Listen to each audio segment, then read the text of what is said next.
and it was for the first time that he was doing. And that is the power of non-violence. So non-violence is not weakness, it is strength. And that is why during the mid-1940s, Mahatma Gandhi came to be regarded as the most powerful man living on this earth.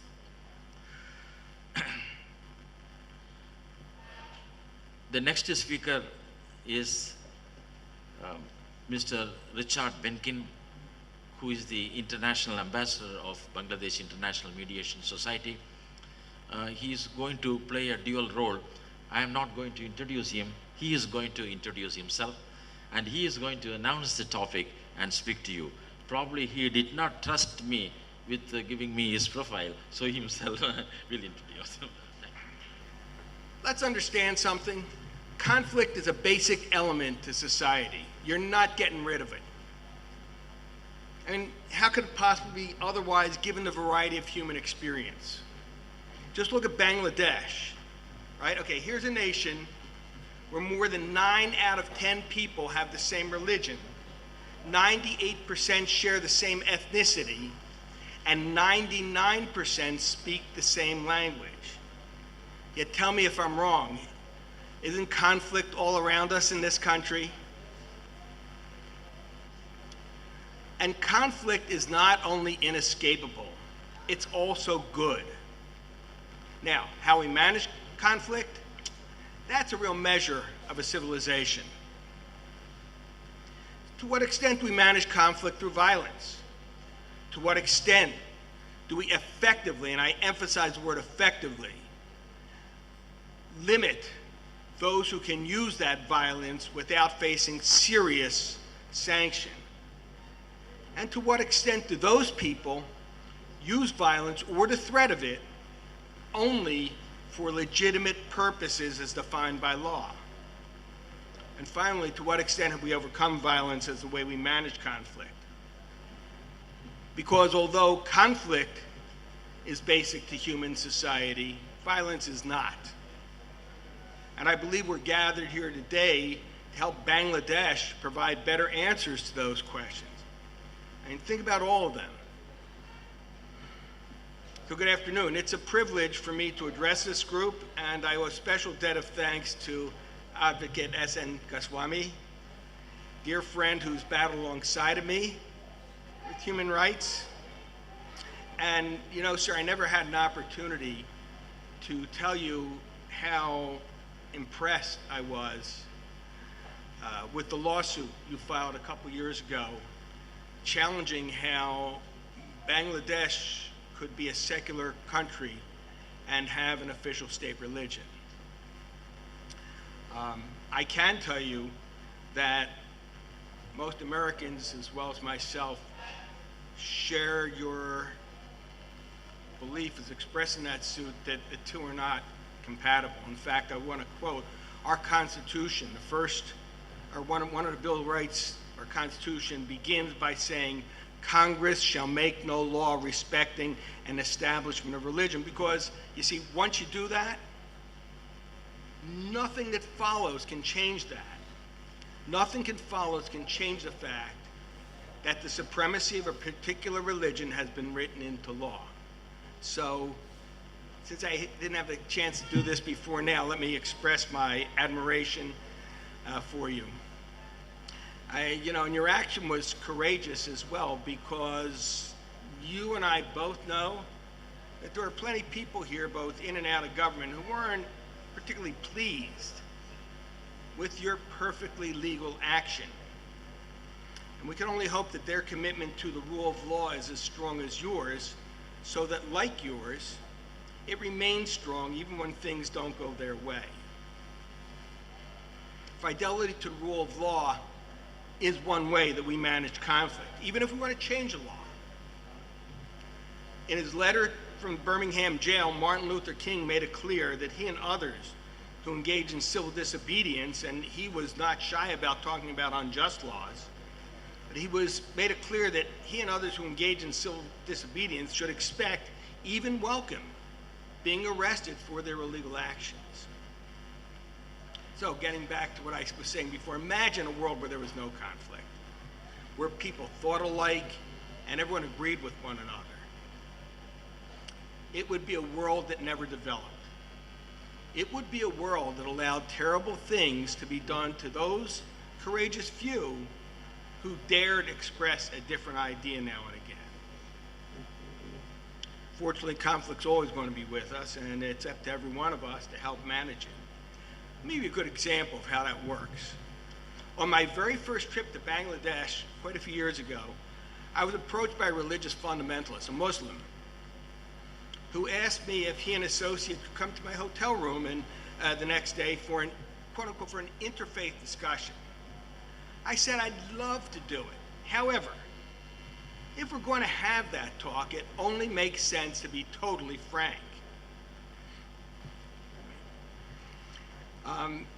You know, even if being so makes us uncomfortable or even angry. And since I knew we'd be spending a lot of time on the Middle East, I said that I fully expected them to defend their co-religionists in that conflict, but they needed to know that I would be equally passionate defending mine. So we shouldn't expect, we're going to have that discussion, we shouldn't expect all smiles and pleasantries. Honesty means conflict. And anyway, what would be the point of it if we're more concerned about being polite than about honesty, more concerned about avoiding conflict than real dialogue, than real dialogue? So I thought that was a pretty good idea, and they dropped by the next day. And they were particularly excited because neither of them had ever met a Jew before. But that created conflict even before we began, because in true Bengali custom, they came to my hotel room. So what did I do? I had them send up tea and snacks, right? Absolutely what Bengalis do. And I offered them the tea and snacks. I picked up the stuff myself and I put it in front of them. But they refused them.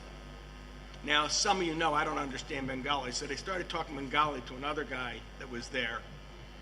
And according to him, he said they would not accept food from the hands of a Jew. So he served it.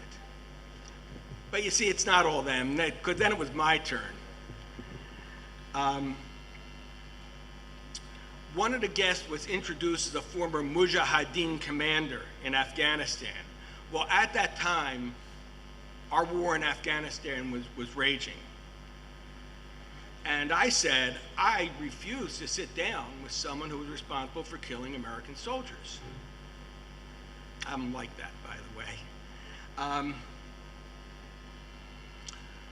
Fortunately for our discussion, he told me he was fighting the quote-unquote godless Soviets. And an enemy we both had in common, which actually didn't hurt, but still, that's how the day started. Tense, very tense. And after about 4 hours of it, my visitor said, exasperated, "Ugh, we disagree on so much." "True," I replied, "but we're not lobbing bombs at one another." Well, he smiled, so I seized the moment. I said, we have an expression in the United States. You and I, we can agree to disagree, which he loved that expression. And it means that, I said to him, we can have conflicts while respecting and maybe even caring for one another. And so I continued. And I said to him, in fact, I've always believed that the true measure of a civil society is the extent to which it can accommodate people who disagree, even passionately, and recognize everyone's legitimacy. It's quite a while ago, and since that time we've been friends, call each other brother, even though we still agree to disagree on many things. But embracing our conflict allowed us to recognize how much more we had in common. I'll hold on to that insight about the inevitability of conflict, but not of any particular method for resolving it. Okay, so most people know me as a human rights activist, but like everyone else, I have to make a living. And anyone's familiar with it, you don't make a living doing human rights work, which I actually think is a good thing. I decided a long time ago that if I was going to make any useful contribution, my actions had to be free of any motive other than just doing the right thing. Because I knew there would be people who try to cast doubt on my motives. because, see, they would have no justifiable reason for actually opposing the things I did. But many tried. Many tried to sully my reputation, but their accusation all proved to be false, and therefore couldn't stop justice from being done. Anyway, I do keep the things separate. I'm proud of that, but like I said, I still have to make a living. So one of the things that I do to make a living is I help people resolve very high dollar workers' compensation claims in the United States. And in the United States, workers' compensation is an insurance policy that employers buy for their employees. And this way, workers who get hurt in the job have their medical bills paid for, and they can get some sort of compensation if they suffer any permanent damages from that injury. Claims are adjudicated by legal bodies, and in the United States, that means there are 52 different workers' compensation systems. One each for the 50 states, one for Washington, D.C., and one for the federal government, and they vary tremendously. I can tell you because I work with most of them. Well, I help employers, large employers, navigate those different systems to achieve the best outcomes for their companies and their workers. Now, to be sure, workers' protection is absolutely necessary. Absolutely, workers need to be protected from workplace injuries. But the systems that we have for securing that protection are flawed. Some officials try to use workers' compensation as a form of social insurance, regardless of the employer's culpability. There's a great deal of fraud and abuse. And people on both sides tend to get caught up in emotion. Workers who want to take out their frustration on the big bad corporation, and employers who don't like that particular worker and tell me they don't deserve a penny, no matter what. Well, what I do is I bring them back to what you all learned as attorneys, right?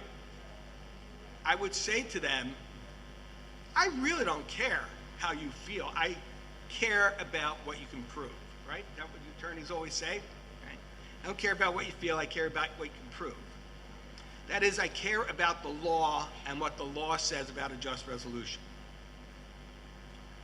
So I help people understand the realities of workers' compensation and what the range of possible outcomes are. See, if you don't define that range, people can go on fighting forever about it. But if they know there's only so far they can go, it's easier to bring them to the table, which I expect is one of the things you mediators do, right? You define that range for them. Anyway,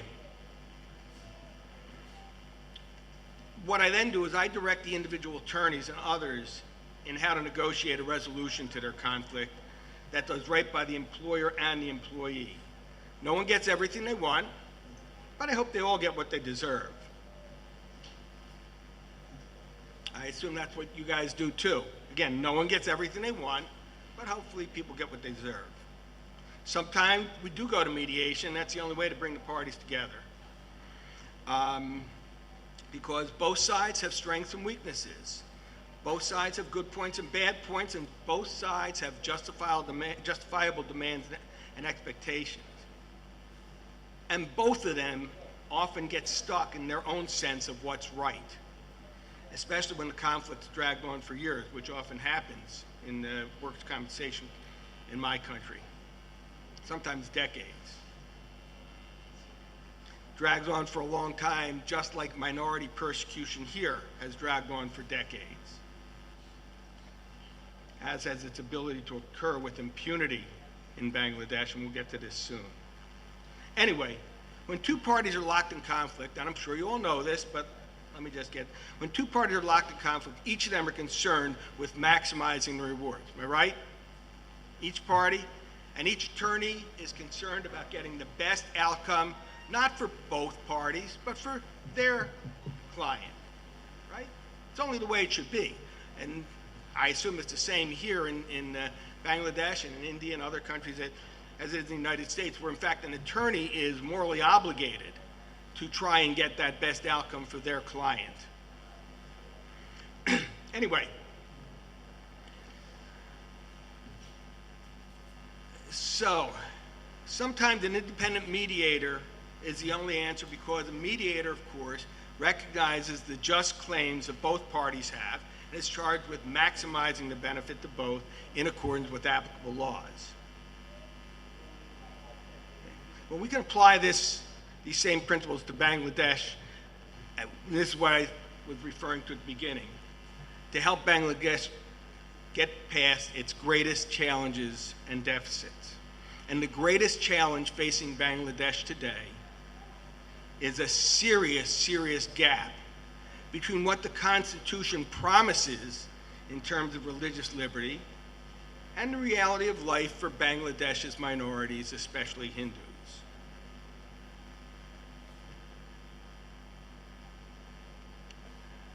Let me just review a little bit of history about that.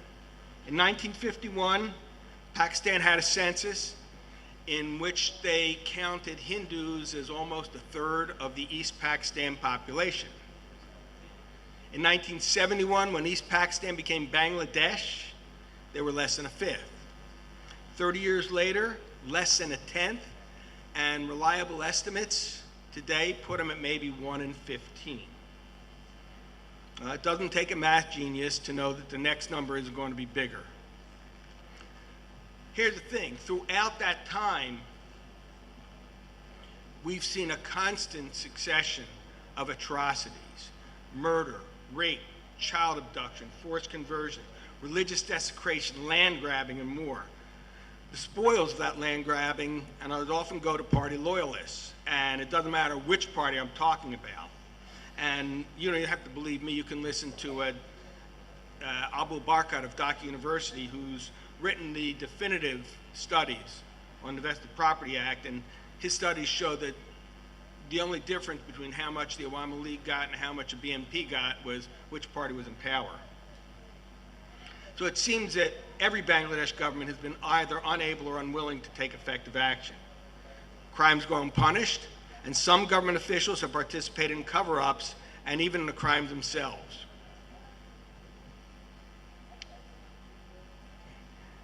So, I'm hearing a little noise. I'm sorry, it's distracting. I'm hearing a little noise, a little distracting.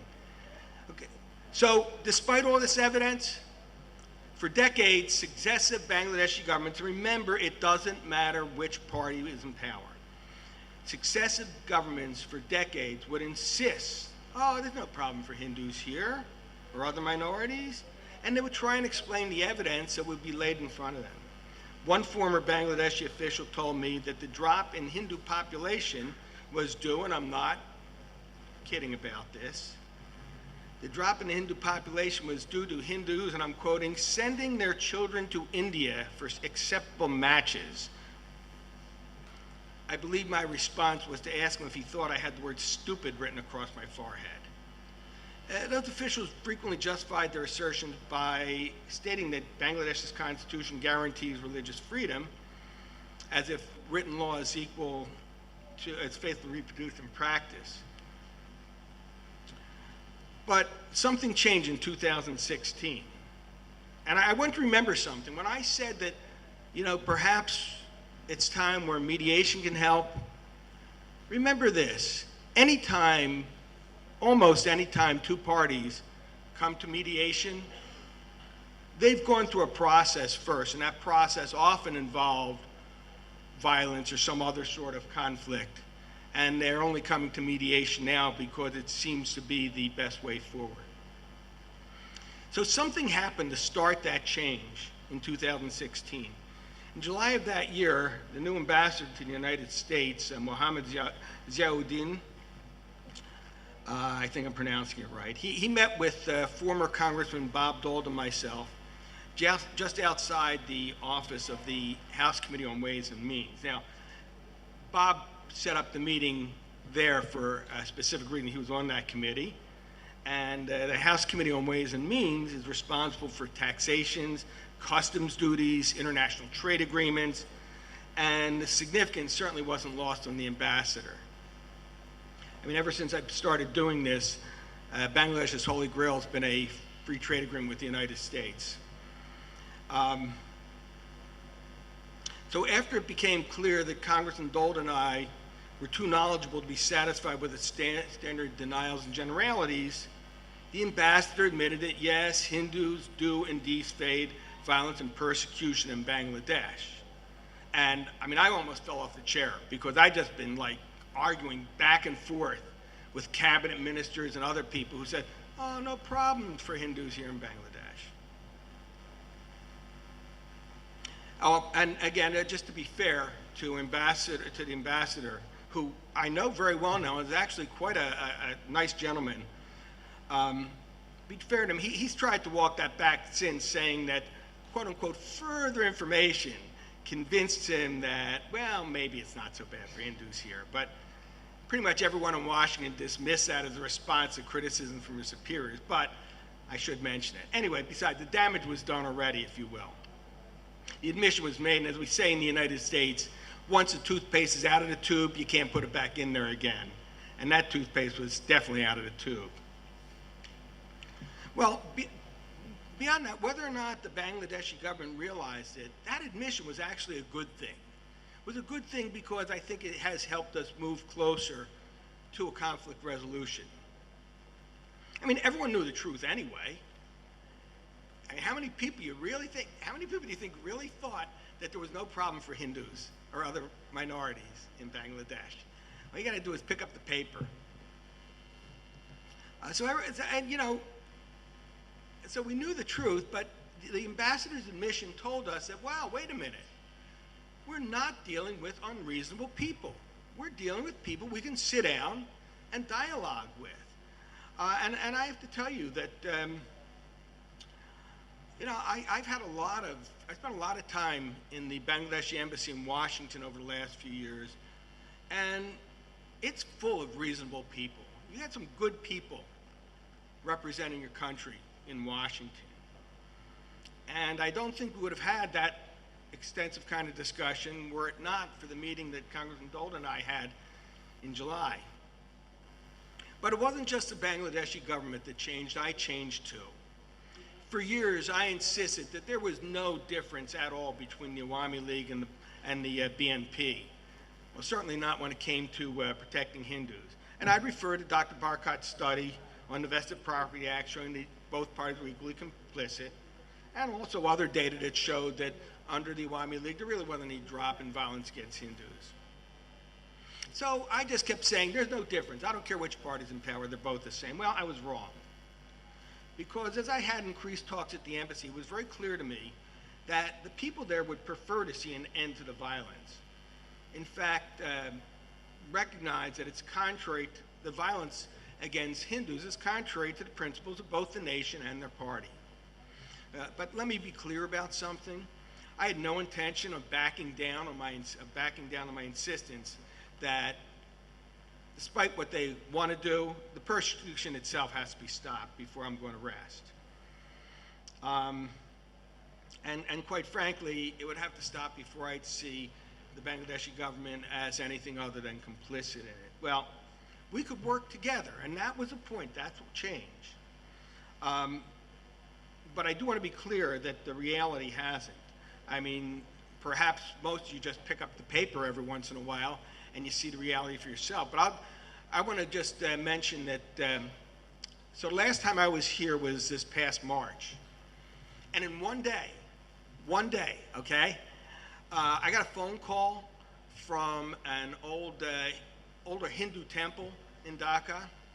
It was being besieged by a group of angry Muslims. And I'm not painting all Muslims with the same brush, okay? So I don't want to have to go into that every time I say it. But they were being besieged. Most importantly, by the time I got there, the local police weren't even taking the calls from the temple for help. So I got involved.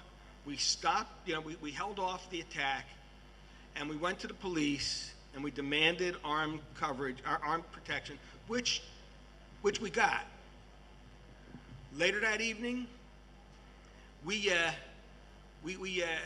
were called to a house of a Hindu that had been ransacked by a mob for 4.5 hours in broad daylight right here in the Capitol. Again, we confronted the police because I asked them, what kind of police do you have if someone could do that a group could do that for 4.5 hours and no one's going to come to it? The next day I was involved in a mediation that got Hindus back land that had been seized from them several years ago. But the reason why I say, it's no different is because I really wonder if anything would have changed if I wasn't there in the scene. And that's pretty sad. But the changes in the Bangladeshi government, the changes in my attitude, I think open the door for real progress and productive negotiation. However, it will take a skilled mediator to help us close the gap between written law and practice without unfairly tarnishing the Bangladeshi government or hurting its people. We need to get the Bangladeshi government to the negotiating table. And I'll continue to work with your embassy in Washington on that. However, I'll bet there are people in this room or people you know who perhaps have a bit more gravitas with the government here. This is not a attack. This is not an attempt to sully them. Pretty much everyone in Washington knows about this anyway, and I believe we're going to have congressional hearings on this later this year. So, it's something to help resolve a conflict. I told the Bangladeshi government, we want Bangladesh to get out in front of this solution instead of being dragged to it. Anyway, so I'll keep doing that, but perhaps I can work with BIMS to see if we can find other ways to engage the Bangladeshi government.